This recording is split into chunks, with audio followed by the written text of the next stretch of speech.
Entre l'Europe de l'Est et l'Europe de l'Ouest, il existe un territoire historique qui abrite une mosaïque de peuples et de cultures. Une Europe que l'on dit centrale et dont les frontières ne peuvent être définies avec exactitude. Pourtant, en son cœur, 3 pays en tracent un passionnant portrait. 3 États, la Hongrie, la République tchèque et la Pologne. Et 3 villes, Cracovie, Prague et Budapest. 3 centres urbains unis par l'histoire, des petits royaumes médiévaux à la dynastie des Habsbourg. Un territoire culturel aussi que l'on nomme Mitteleuropa, où les langues et les cultures se côtoient. Prague, Budapest et Cracovie dessinent ainsi les contours d'une région multiforme.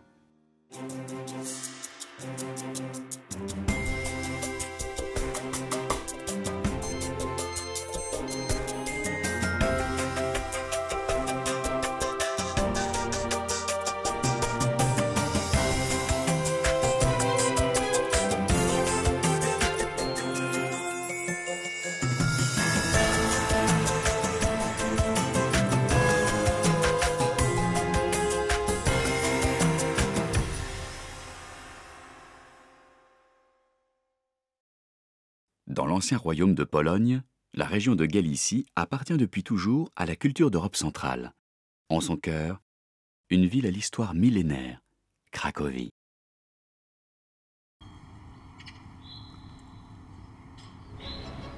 Pendant longtemps, les Polonais qui voyageaient de Varsovie à Cracovie disaient qu'ils se rendaient à l'étranger. C'est que la cité fondée au 8e siècle a conservé l'âme et les trésors de sa période médiévale.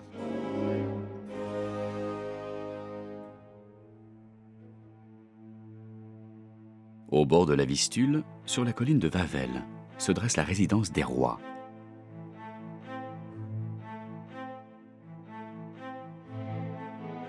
Ce château, édifié en l'an 1000, a été le siège de la royauté polonaise durant 6 siècles.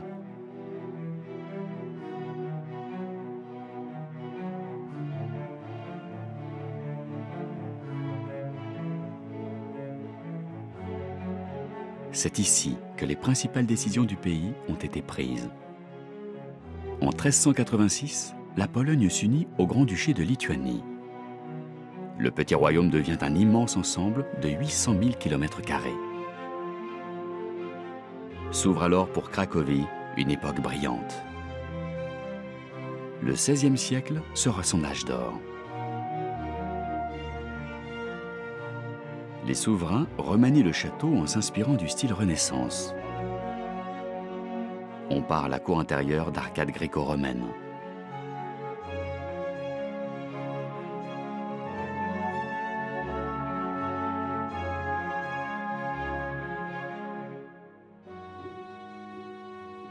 On réunit les députés sous le regard de ceux que l'on appelle les têtes, autrefois au nombre de 194. Ce lieu de réunion du Parlement polonais est également la salle du trône. On y affirme la puissance royale. Un roi sage et vertueux, redoutable pour ses ennemis, indulgent pour ses sujets.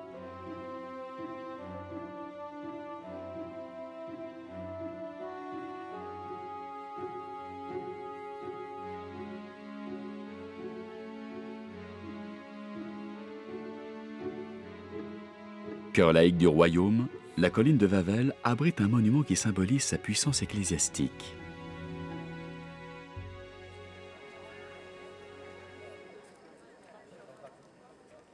La cathédrale gothique porte ainsi le nom de Saint Stanislas, évêque de la ville, assassiné devant son autel en 1709 sur ordre du roi de Pologne.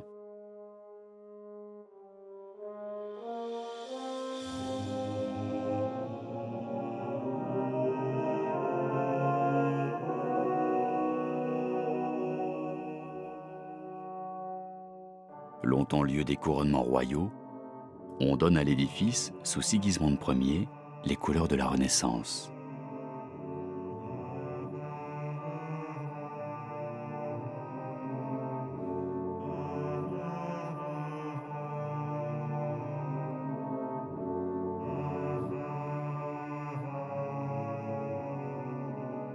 On en fait également un véritable panthéon national qui abrite les tombeaux de nombreux rois de Pologne et des grandes personnalités du pays.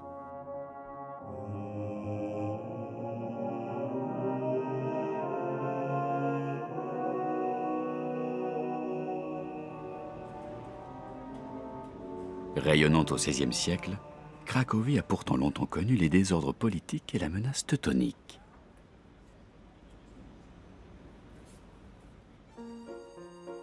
Il faut des armes pour la défendre. On la dote de remparts. 47 tours, 8 portes principales et une barbacane. Celle-ci a 130 arbalétrières, des murs d'une épaisseur de 3 mètres et 7 tourelles de guet.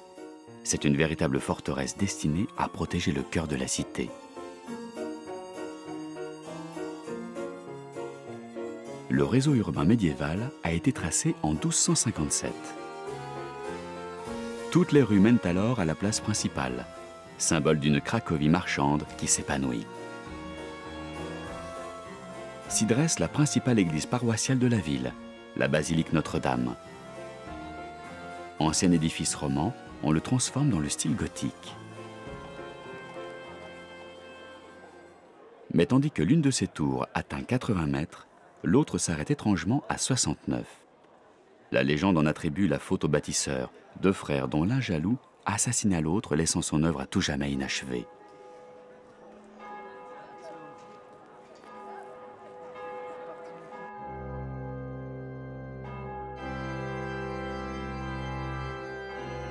À l'intérieur, l'art gothique ne connaît pas d'imperfection.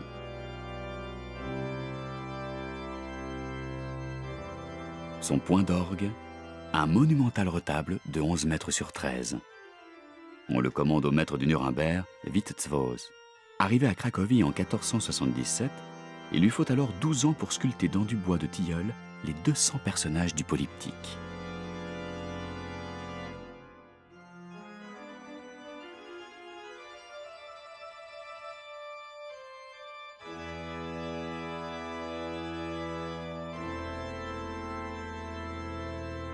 L'opulence de la ville par l'ensemble de l'édifice d'or et de lumière.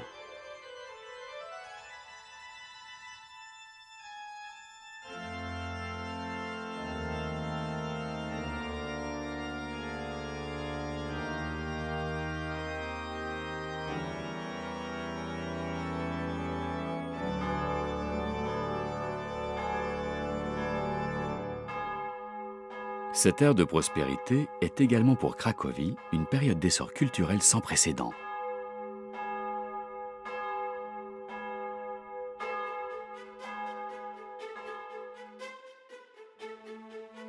Fondée en 1364 par le roi Casimir III, l'université en témoigne. C'est la deuxième université à avoir été fondée en Europe centrale. Elle jouit rapidement d'un grand renom et connaît son apogée durant toute la Renaissance. C'est alors un foyer humaniste.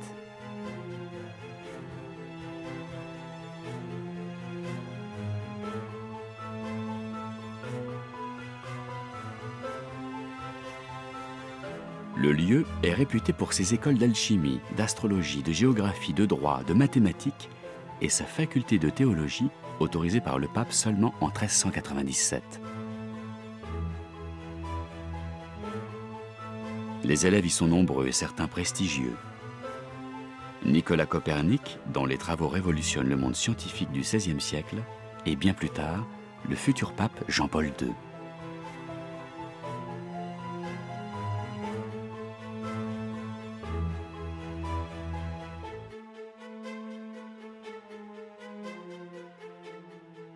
Au XVIIIe siècle, on y bâtit encore des extensions, mais son déclin s'amorce.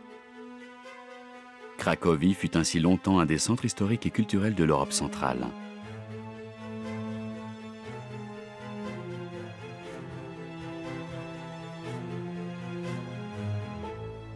Dans ce territoire imaginaire, une culture a joué un rôle considérable. Nous sommes à Kazimierz, le quartier juif. Ville distincte pendant des siècles, c'est désormais un des quartiers de Cracovie. Ici, tout respire l'histoire des Juifs polonais. Pendant des siècles, avant la tragédie de la Seconde Guerre mondiale, deux peuples et deux religions y ont cohabité.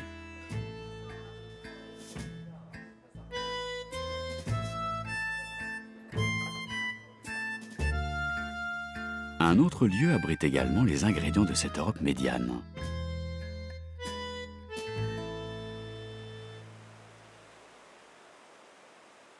Il s'agit de Prague, désormais capitale de la République tchèque, autrefois capitale du royaume de Bohême. Fondée au IXe siècle et traversée par la Vltava, Prague demeure un témoin unique de l'histoire européenne. C'est au XIVe siècle que l'empereur Charles IV l'a choisie comme résidence.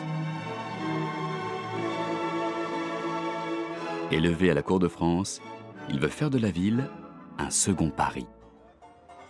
Il charge alors l'architecte Peter Parler de construire un pont pour enjamber la rivière. Long de 520 mètres, 4 attelages peuvent y passer de front. 3 siècles plus tard, on y installe des dizaines de statues. En son centre, celle du saint Jean Népomucène, qui périt dans les eaux de la Vltava, jeté de ce pont sur ordre du roi Venceslas IV. Ce martyr fait toujours l'objet d'une grande dévotion. Mais c'est d'abord sur le sommet de la colline de Hradčany que les souverains de Bohême investissent Prague.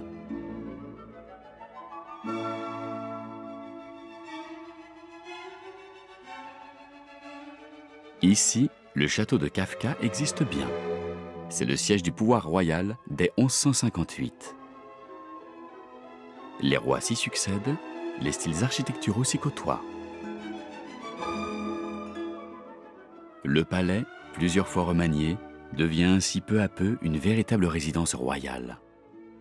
À la fin du XVe siècle, le gothique flamboyant y change l'aspect des appartements.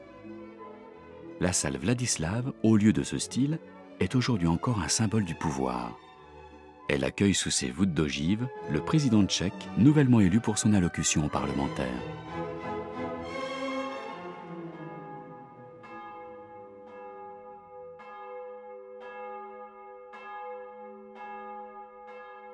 Le vent d'art gothique qui souffle alors sur toute l'Europe centrale et a transformé le château gagne aussi la cathédrale Saint-Guy.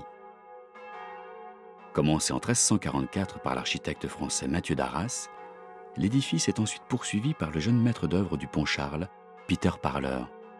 Pourtant, souvent interrompu puis repris, l'édifice n'est finalement achevé qu'au XXe siècle.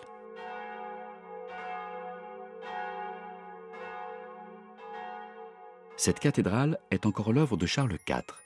Ce prince du gothique parsème la Bohême de grandes réalisations architecturales. Il transforme ainsi Prague en une véritable capitale, une place d'exception dans le concert des grandes nations européennes.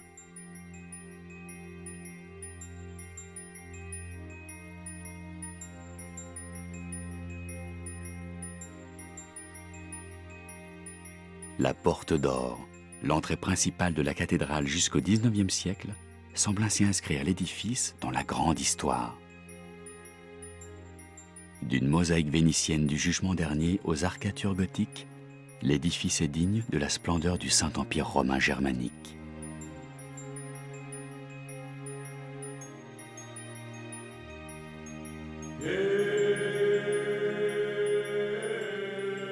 L'architecte Peter Parler n'achève le chœur, le jubé et les voûtes qu'à la fin du XIVe siècle. Fidèle au plan et au dessin de son prédécesseur, le chœur a donc des dimensions inspirées de l'art français. C'est un ensemble monumental où règne la lumière. Tout y célèbre les pouvoirs ecclésiastiques et laïques. La cathédrale abrite ainsi de nombreux tombeaux royaux. Celui du bon roi Saint Venceslas repose dans une chapelle. Un autel décoré porte les reliques de ce prince qui réalisa la christianisation du pays au Xe siècle avant d'être assassiné le 28 septembre 935 sur ordre de son frère. Venceslas, mourant, se serait alors accroché à cet anneau de bronze.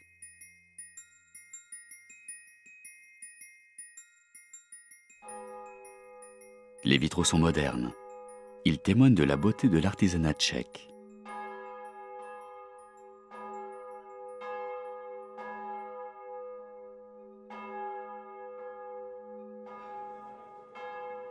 Mais sur la colline du château, à la fin du XVIe siècle, un important changement a eu lieu. Avec Rodolphe II, c'est la puissante dynastie des Habsbourg qui s'installe à Prague.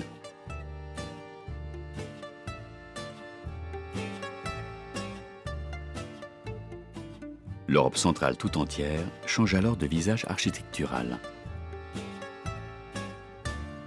L'art baroque s'y épanouit. On parsème la cité médiévale de nouveaux édifices. Le quartier de Malá est le cœur de cet épanouissement baroque qui atteint en Bohême des sommets inégalés.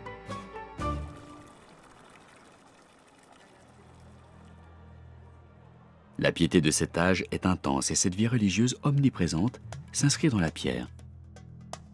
Mais ce sont avant tout des philosophes et des artistes que Rodolphe II attire à Prague.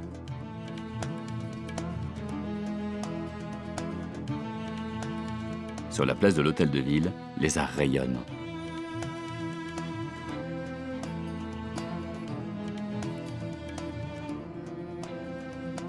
De prestigieux savants tels que Kepler et Tycho Brahe, attirés par l'empereur et le prestige de la ville, peuvent ainsi y admirer l'horloge astronomique construite en 1410.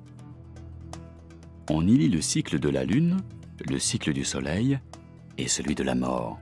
À chaque heure, le squelette brandit ainsi un sablier et sonne le glas, avant que ne défilent les 12 apôtres précédés de Saint Pierre.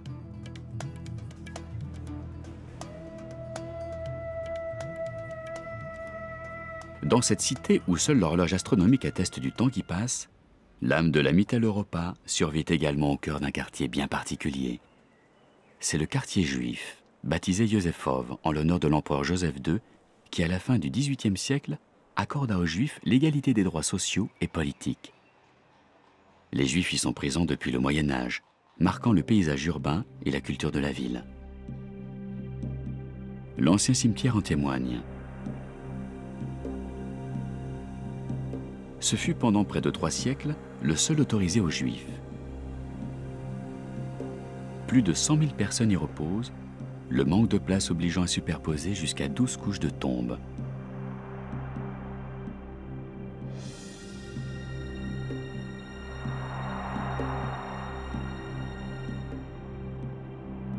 Selon la tradition juive, on s'y recueille en déposant sur les tombes des petits cailloux, en place des fleurs, et quelques petits papiers portant un vœu, un message, une prière.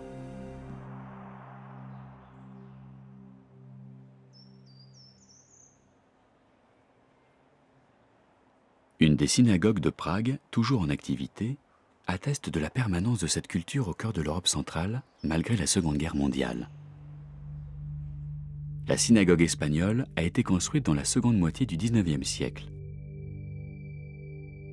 L'architecture y mêle les styles mauresques et Renaissance, évoquant les édifices religieux arabes d'Andalousie.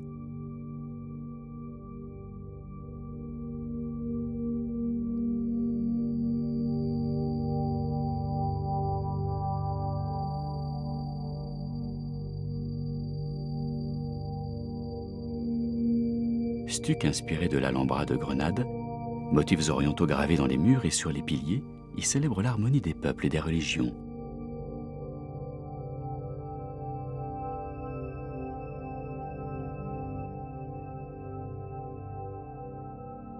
La synagogue fut la première à accueillir un service en musique et elle sert de nos jours de salle de concert.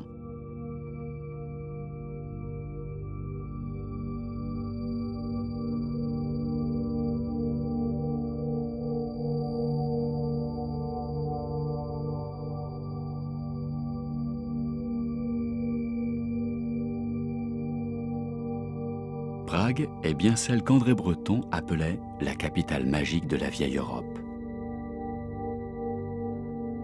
Le temps et les hommes y ont bâti un hymne à ce territoire, entre l'Orient et l'Occident.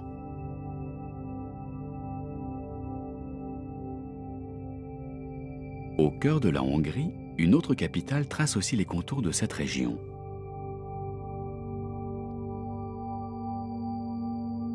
Une ville construite sur l'un des plus beaux sites jamais colonisés par l'homme.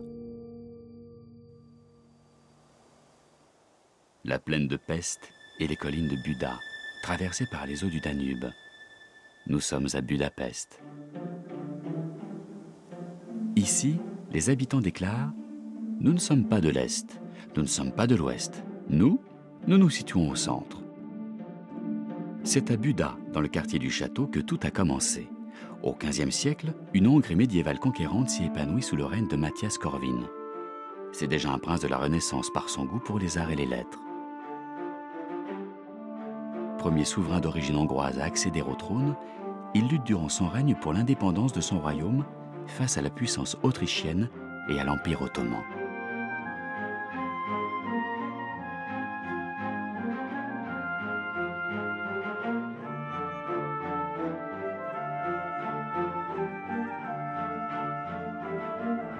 Sur les pentes de la colline de Buda, ce roi mécène bâtit des édifices dignes de sa puissance. Par la suite, le bastion des pêcheurs, avec ses 7 tourelles, marque le contour des anciens remparts.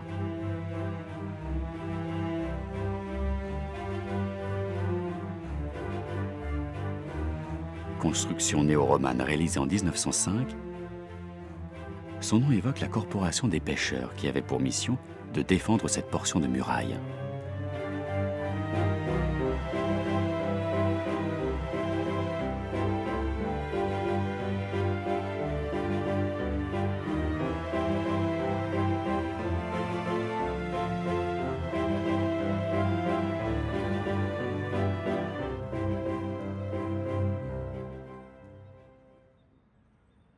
Ce bastion annonce et mène au plus beau symbole de la Hongrie et de son pouvoir royal, l'église Matthias.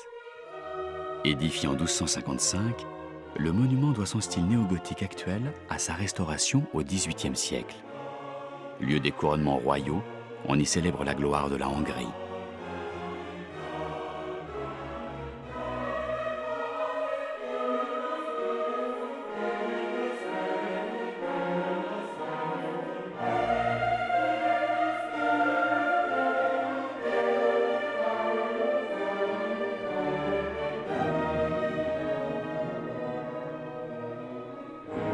Cette gloire prend un formidable essor avec les nouveaux maîtres qui s'installent dans la cité, les Habsbourg.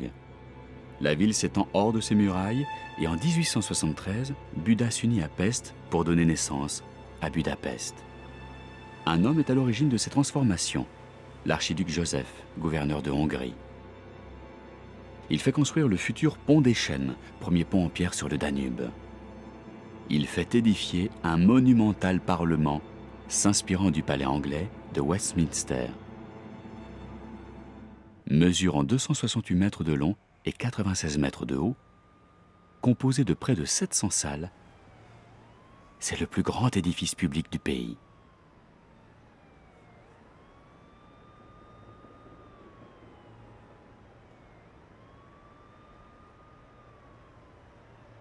Et pour véritablement transformer Budapest en une métropole moderne, on perce sur les recommandations du comte Andrassy une vaste avenue.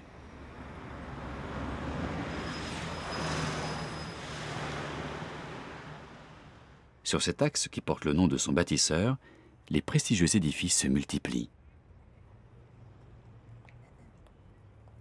Au numéro 22, l'Opéra national, inauguré en 1884.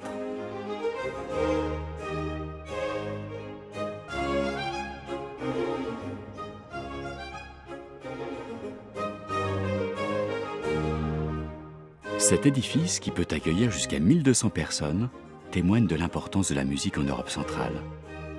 Gustav Mahler en fut ainsi le premier directeur entre 1888 et 1891.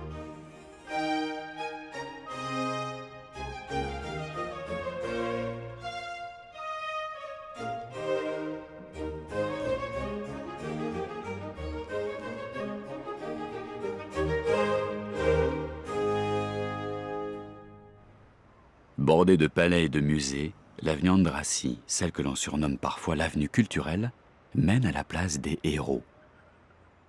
En son cœur, un monument édifié en 1896 pour célébrer le millénaire de la Hongrie.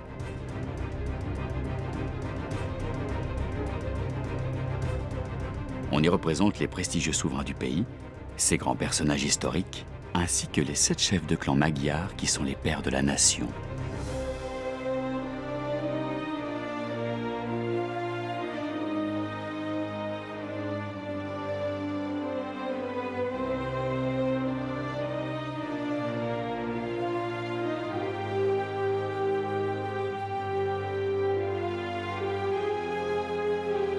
À Budapest, comme dans l'ensemble de l'Europe centrale, le 19e siècle sera le temps de l'émergence de ces États-nations.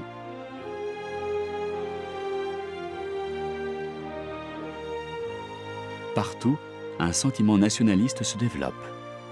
Et en 1918, le rêve d'une identité nationale se réalise. La Tchécoslovaquie et la Hongrie naissent, tandis que la Pologne ressuscite.